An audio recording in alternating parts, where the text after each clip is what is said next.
যারা রাজহাঁস পালতে ইচ্ছুক বা যারা রাজহাঁস পালতে শখ আছে তারা সবাই যোগাযোগ করতে পারেন।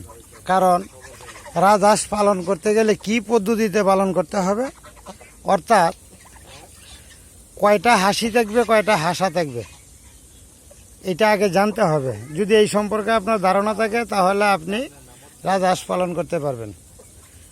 আমি সাধারণত আপনাদেরকে বলি 2টা হাসি 1টা হাসা, তাহলে আপনার রাজহাঁস যদি পালন করেন তাহলে ডিম নষ্ট হবে না। আর যদি 3টা হাসি দেন আর 1টা হাসা দেন তাহলে হয়তো বা 1-2টা ডিম মিস হইতে পারে। আর যদি কেউ 4টে হাসি দেন 1টা হাসা দেন তাহলে ডিমের নষ্ট হওয়ার হার বেশি থাকবে। তো আমি মনে করি 2টা হাসি 1টা হাসা, উর্বর ডিম পাবেন এবং বাচ্চা মিস হবে না,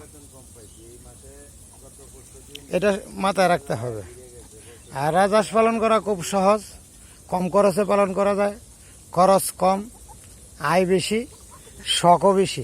যাদের শখ আছে বা যারা এই রাজহাঁস অল্প করে লালন পালন করছেন তারা 1-2 বছর অপেক্ষা করেন, রাখবেন এবং যত্ন করবেন, দেখবে 2 বছর পরে আপনি একজন স্বাবলম্বী খামারি হয়ে গেছেন এবং এখান থেকে প্রচুর অর্থ আসবে।